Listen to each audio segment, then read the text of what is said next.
I've been trying to make this video. My video camera is not cooperating. I don't know, maybe it's out of battery or something. And I'm trying to make this video about topic that many analysts, at least not in the United States and many places, they don't like to talk about, and that's how to finally get rid of Israel, or dismantle Israel, or to kill off their financial backers, the Rothschilds and the Cabal, and the Zionists have been so successful throughout the world. Many people, they kind of shy away. Is this really possible? But we are all human. And when Israel was formed, like 67 years ago, the level of technology and the wealth that the Muslims and the rest of the world have was not the way it's today. And basically, they are human. They are not immortal. They can be gotten rid of, and they have done a lot of bad things. It's worth thinking about dismantling Israel, if not peacefully, but with as little bloodshed as possible. And I don't think that it's something that's can be done. It's something that's possible. In fact, if you look at around Israel, there are military forces that are strong enough, technologically advanced enough, have seen combat, that are capable of doing that today. And but I think eventually Israel is going to get its butt kicked by its own citizens, which are the Palestinians, who actually own this land. But the military forces I'm talking about is Russia's got a very good military and real good air force, and they can beat Israel. Hezbollah can occupy Israel, like land-wise. The same goes with Syria and Iran from Golan Heights. And it is a benefit to humanity to dismantle Israel and kill off the Zionists, or imprison them. And we can see that the financial system that's basically owned by a group of Jews, they call themselves the Cabal, or somebody else called them the Cabal, and they own Federal Reserve and major banks. I guess there are other groups. There are the Chinese, and then there is a element that's remnant of the Nazis, but they kind of hide themselves pretty good. Oh, they are not of interest. But this group, they have been very successful in overthrowing 5 Muslim governments, and basically killing Muslims. I was doing work for this studio, and I don't think I will do work for them anymore, because they make videos that kind of legitimize or make it like it's something daily occurrence of killing Muslims, and getting just the whole culture in the United States, and their military or political system. They have become such disgusting people.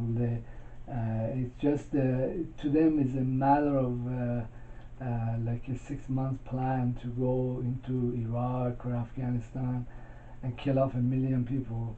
And My prayer for them is that they get a taste of their own medicine. But they're gonna get in conflict with China or Russia or North Korea, and they're gonna get the atomic version of it. But in the meantime, uh, it would be good to think about uh, doing this idea and think about military dismantlement of Israel, and not to think of it as something that's impossible. Another thing that the Muslim countries can do is to make a database of all the significant Zionists or Jews or significant politicians or elites in the United States that have done all this stuff throughout the world, have caused many governments to be overthrown, or and then pursue them internationally. Or when these guys they're really very proud of themselves when they travel and they're giving lectures, you know, just nab them and put them in prison. uh, I believe that many of these Israeli military or US military or Wahhabi, they are going to become prisoners abroad because their empire is collapsing in many fronts, financially and otherwise. It would be a good thing to make some plans for a long-term incarceration of these people, and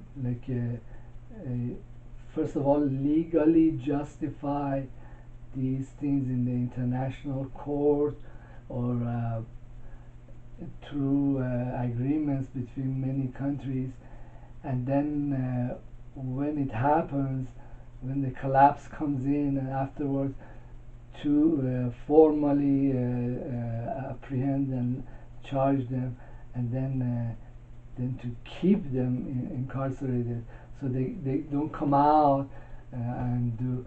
It's really important to disable this machinery that rolls around and kills millions of people, then goes into another country and overthrows the government. And it's really sad. Uh, it, it, everything happens in your consciousness, in your mind, before it happens in the physical world. If you make your mind that you don't want this gang, and you don't want them and the stuff they've been doing, you can get rid of them. Salante was saying that the business of China is really business, and the business of the United States is a war. And at some point, this war does not make money. That war kills a lot of people. It's not like business. Business creates jobs, creates infrastructure, creates new ways of doing things, new technologies, and cooperation between people, and also creates friendship, real acceptance of other races and other. What the Zionist criminals and the American criminals and the Wahhabi criminals are doing, destroying stuff, destroying infrastructure, killing civilians, and killing economies of other countries by sanctioning, and making more borders and more walls, and keeping the world in a state of war. And I would make, because of all the hacking, WikiLeaks, I would make a database of these individuals, like that work for U.S. military or U.S. intelligence services, and the same goes with many people who work for Israel or Wahhabis and pursue them in a worldwide manner, or make an organization uh, similar to European police, operating over continents to make it hard. I mean, in the Muslim tradition, they have something code that says is called the diya, which means like a religious tax, which is like is the culture and the society imposes taxes and impediments and restrictions for movement or business for Jews, and these people are often become financial elites, and then they use the money to buy politicians and then do more. And when you are confronted with Israelis, they're so ethical in their daily affairs and in the financial transaction, but the whole thing is built on fraud and theft of foreign land and militarism. I mean, it's like a structure that everything looks fine, but when you get down to it, the whole foundation is built on rot.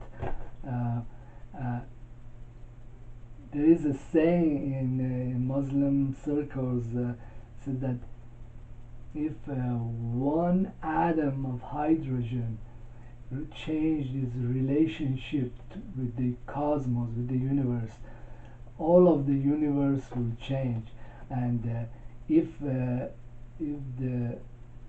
people who don't like Israel or U.S. militarism, if you change your consciousness and tell yourself that you are not going to do business with them, not to cooperate with them, not to do anything that enhances them, it will affect them.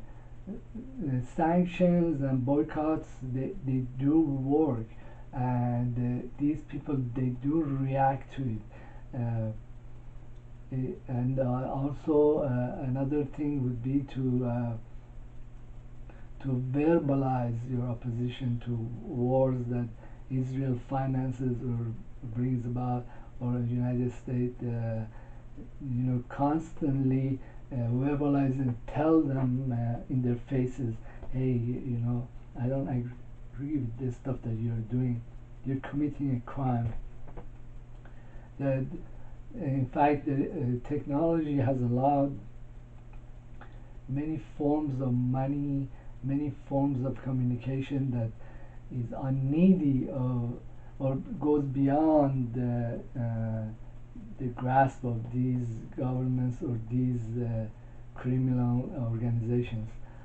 Uh, it's just as long as you start thinking about it, and not everything has to be violent. It can be otherwise and be still very effective. Um, I have a lot more to say about this stuff, but I simply wanted to verbalize my sentiments, and also when it happens, either through financial collapse or military retaliations, it's not the end of the world. These people are groups in the human societies. Their loss or their diminishment or is not the end of the capitalism. Is not the end of human civilizations.